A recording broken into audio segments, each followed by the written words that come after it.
If you are an intellectual watching this video, you need to check into effectual or effective altruism. You really need to check into that because Sam Altman is advocating this, and some higher ups that have control are advocating this. And what this basically means is they believe they are smart enough and they have the responsibility enough to take the income from people however it is and however they see fit by any means necessary, and then redistributing the resources in the best possible fashion. Now, the reason I say that you should do this is because hopefully there are intellectuals watching this that are going like, hey, wait a minute. What makes them smarter than the rest of us where they know more about allocating resources than we do? Check into it.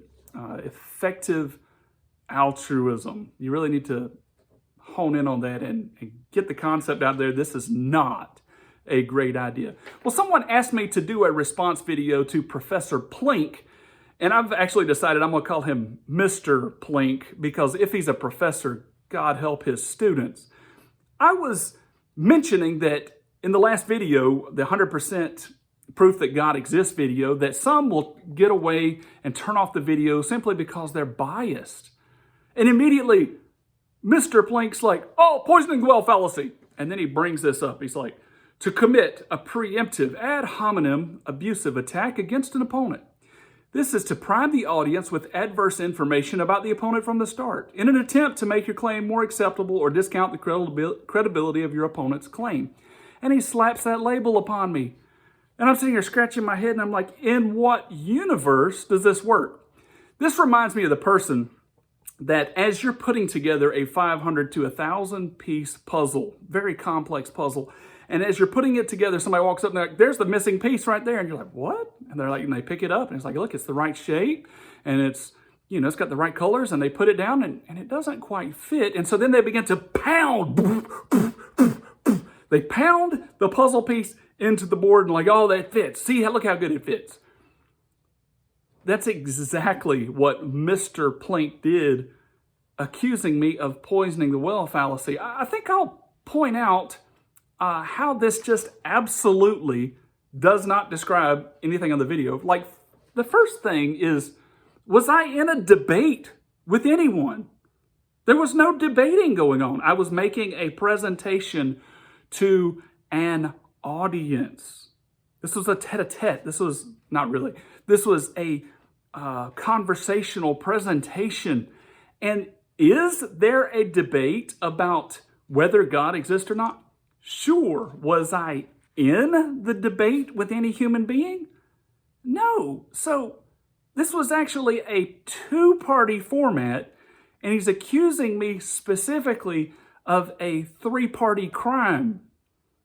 One person poisoning the well to the audience about the other person they're debating with. Look through this and you'll see that that is not the case. Also, when he pulled up his metric and read off his beautiful thing from Logically Fallacious, he left out the part where it says abusive ad hominem attack. And one of the reasons he did that, because if he would have put that in there so that you could see that that's actually what the attack is for, you would immediately be keyed in like, that's not what this guy was doing. Not at all. He was not being abusive. He was just saying, hey, that some of you will click off of here because of bias. Mr. Plink, are you so emotional? Did you feel attacked so much so that you can't even apply the right logical fallacy to the scenario? Further, here's the reason this doesn't make any sense at all. If I, as a Christian, am making videos to try to persuade atheists that God is real, why in the world would I poison the people that I'm talking to try to be more convincing? That makes no logical sense. Feel free to go back and watch the other video and reason this through and see who's got the better perspective on it. This is actually, again, one of the number one problems with atheism is a misapplication of things that seem to have the right shape and they seem to have the right colors but aren't. But I'll probably be accused of poisoning the well there again. I'm just bringing about a fact. If If you can't align things properly, then you should really practice aligning things properly. I hope this guy's not a professor, and I hope he's not doing science. So, the next thing I want you to understand is that in the previous video, I did something satirical, and I said, seals are awesome. This is stupendous proof that God exists. And he's like, I'm shocked. I'm taken aback by this.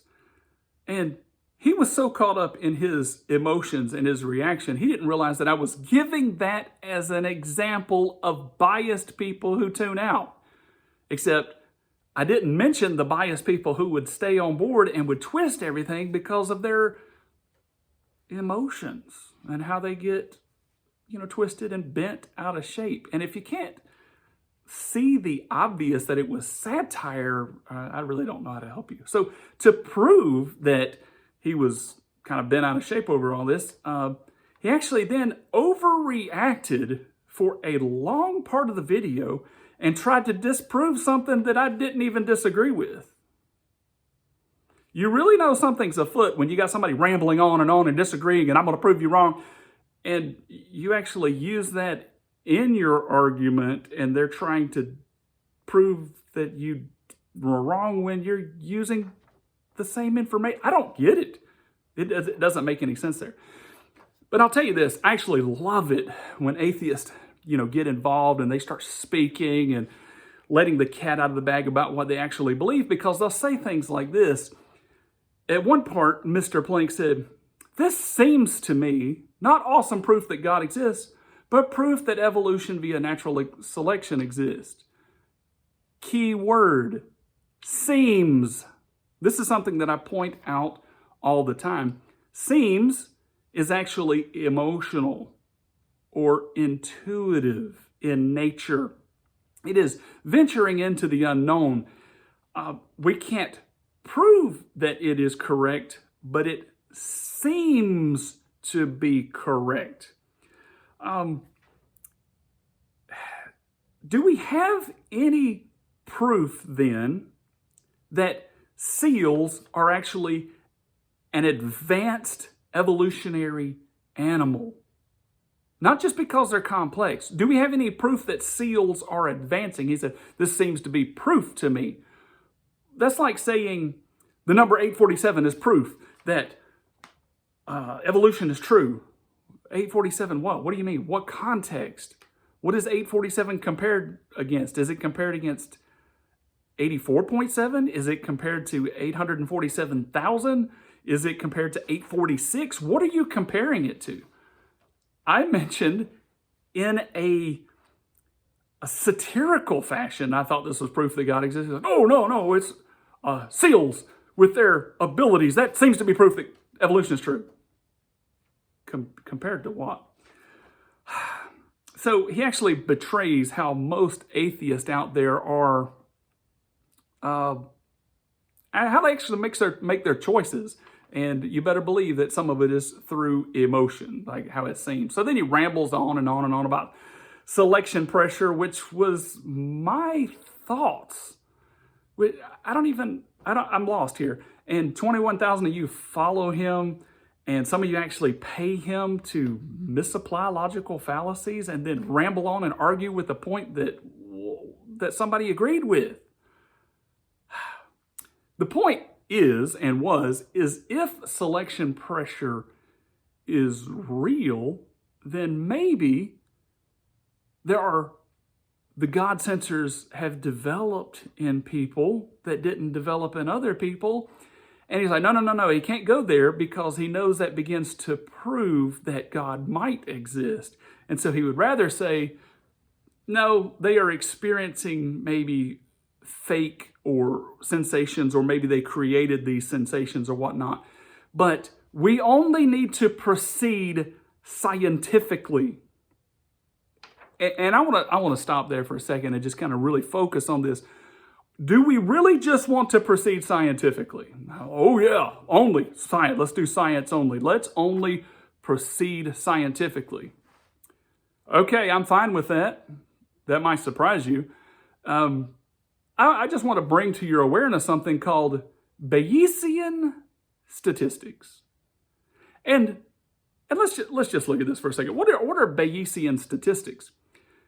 Bayesian statistics is a theory in the field of statistics based on the Bayesian interpretation of probability, where probability expresses a degree of belief in an event. The degree of belief may be based on prior knowledge about the event, such as the results of previous experiments, or on personal beliefs about the event. Now, I'm sure some of you right now might be kind of confused and you're like, what? What? Like, can we forge ahead in life without evidence? Without this evidence, or what he claims is not evidence? And can we just run ahead on belief? These guys are just running ahead on belief. But then all of a sudden somebody goes like, Bayesian statistics is based off of prior knowledge or a degree of belief. And some of you are like, well, that really doesn't have any usefulness in our world. Like, just because statistics mention it doesn't mean you get to use it as a trump card. But I want to read this to you from technologynetworks.com. And it's an introduction. The title is An Introduction to Bayesian Statistics by Elliot McClenaghan, I think is how you state that. In the ever-evolving toolkit of statistical analysis techniques, Bayesian statistics has emerged as a popular and powerful methodology for making decisions from data in the applied sciences. Bayesian is not just a family of techniques, but brings a new way of thinking to statistics and how it deals with probability, uncertainty, and drawing inferences from an analysis. Bayesian statistics has become influential in, now here's where I want you to pay attention, physics, engineering, medical science, social science, and underpins much of the development of the fields of machine learning and artificial intelligence. Further, if you go over to the National Library of Medicine, it's also, you'll find some articles by Christopher Yao and Kieran Campbell about Bayesian statistical learning for big data biology. What you need to understand here is that Bayesian statistics is based off of some prior knowledge or a degree of belief, and you begin to average this into things to make progress. And in all those fields, it makes progress. So if science is allowed to make progress by a degree of belief, but people that are religious by a degree of belief, if they move forward, they're delusional. Do you see any bias in that statement? Oh, no, all the other fields can use a degree of belief to move forward. But no, not religion. And if they want to claim that we don't have prior knowledge to build off of, they're just not paying attention. So some of my other questions in response to all this is, do these signals come from nowhere? What I was talking about, these God sensors, do they come from nowhere? And let's be clear. I think it's spiritual sensing, okay? But either, here's the options that we have laid out, and I'll tell you where Mr. Plink is going to go with this. But number one, either the people that are reporting this, the 85% of humanity that's religious, are reporting these things, are lying about it, but that's probably not the case. I mean, let's just be honest. Would all those people really, all of them be lying? Probably not. And then it doesn't really make sense that those people that are typically bound by moral code not to lie would probably not be lying. So we can't even go with that option. Second option, which Mr. Plink doesn't want to go down, is what if this is true? Oh, maybe all this sensing of things is true, and don't want to go there, okay? Or maybe it is that people are misunderstanding these senses, but the problem there is something I'm going to call linkage, because you actually feel these sensations linked to certain activities and behaviors. They coincide with those, and I'll explain that a little more in a minute. But Mr. P wants to go, no, this is primed projection. You're given a story, and you want to believe it so much that you can actually feel it. And I started thinking about it, I'm like, that's interesting. Okay, that's interesting to say that you can prime people and they'll feel it, because, there are people that are primed for purchasing something. There are people that are primed for a relationship. And there are religious nutcases out there that maybe prime the audience and they want this feeling. But this argument begins to fall apart when you consider the majority of the population again. Because if he wants to say that most religious people are delusional at the same time, then he has to come up with credibility for what is sane and insane. And we're not going to say that most people are insane. Rather, most people absolutely seem to be insane. Seem to be sane. Most people do seem to be sane. And most people do seem to communicate. Most people do seem to understand some logic and some natural thought progresses. And everybody's a little hokey in some areas, sure. But with that, if most of the population is sane, then most of the population can't be delusional at the same time. So I don't think his claiming there that we've just been primed, it works. That just doesn't seem to work. Also, most of religious people are barely religious. Now, see, this probably doesn't really register into Mr. Plink's thinking, but most religious people are not deeply religious. They're not really pursuing religion.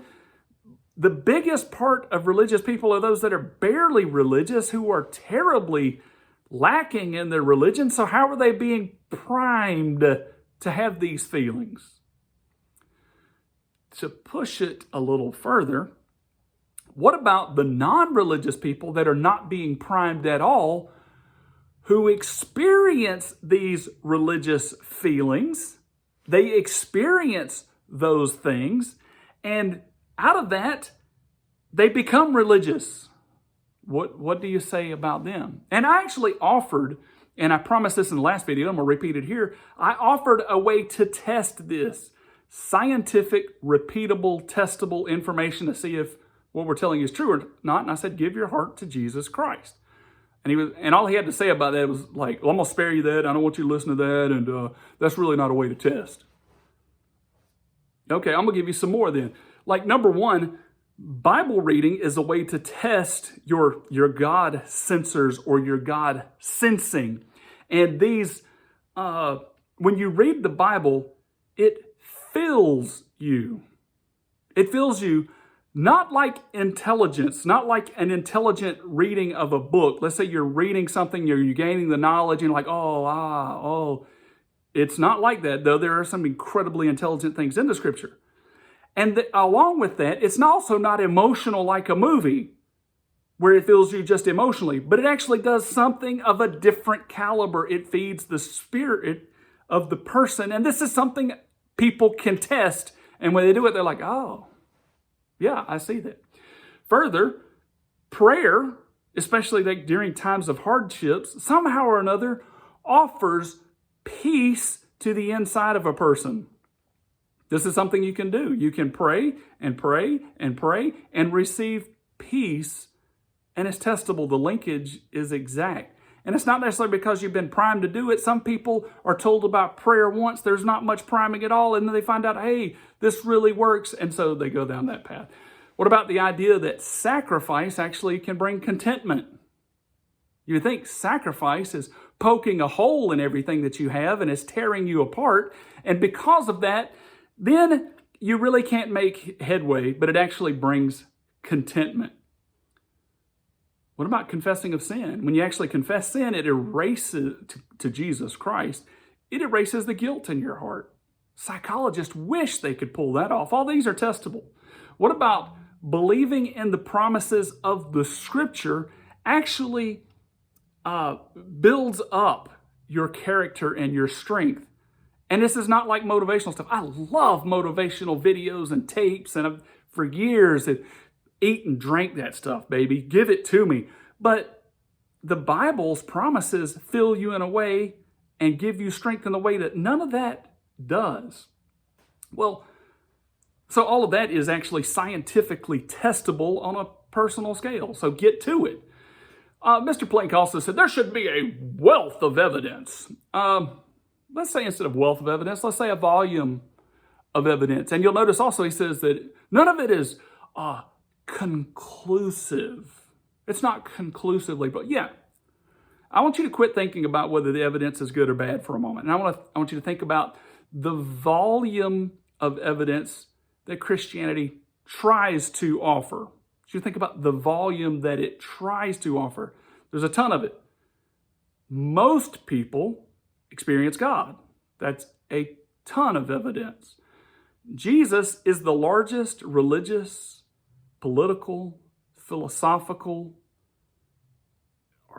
and we could probably put other titles to that, but figure in history. That's massive. The Bible is the most printed, most translations, most old copies book in existence. And so Mr. P's like, there should be a wealth of evidence. There should, and I'm saying there should be a volume of evidence. There is. Well, then Mr. P goes off like, well, if we're going to say accept your insanity, then we might as well accept voodoo and auditory hallucinations. And there are people that believe they have lived before and they've got memories of living before.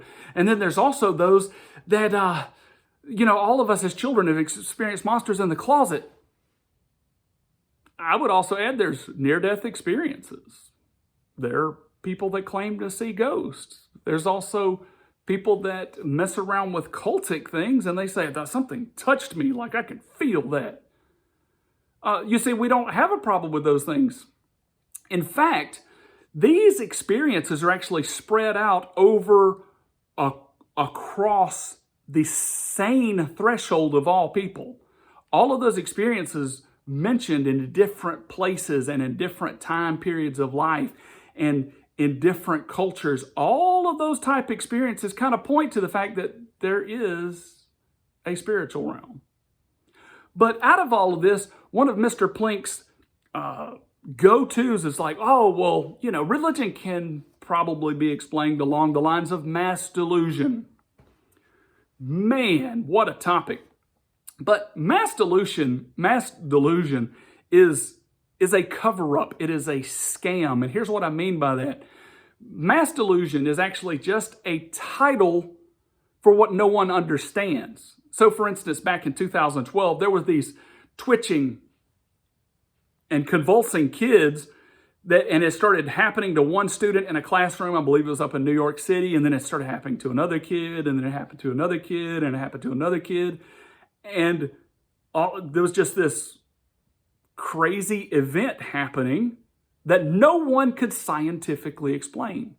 Also, back in 1962, there was a outbreak of laughter in, I didn't write it down, but is it Tanzania?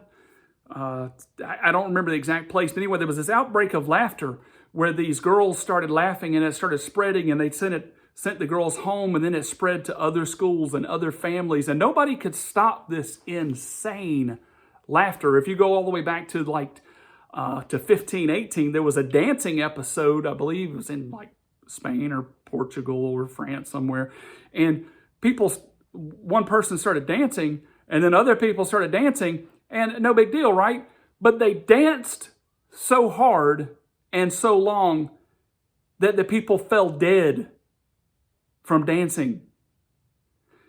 To call that mass delusion, great, but it doesn't explain anything. It doesn't give any kind of scientific explanation to it. So if you are silly enough to say religion can be explained by mass delusion, then you haven't explained anything because nobody has any scientific evidence of what mass delusion is. I'll tell you what mass delusion is. It's demonic activity. It's just pretty simple for those of us that accept what the 85% would accept. He also said that, that your God sense or whatnot is just a little more priming. It's nothing more, goodness, it's a little more than your desire for it to be real. And when he said that, it got me thinking about it. I'm like, this is a little bit tough. This is tough here. And then I realized, like, oh, this is layering. And I don't know exactly what you would call this. But let's say you're a serial killer and you've killed a human being and you've buried him in your yard. One of the ways that you would hide them is to bury a dead dog on top of the body. Dig the body down 6 foot, put 3 foot of dirt on top, then put a dog body on top of it, and then bury that.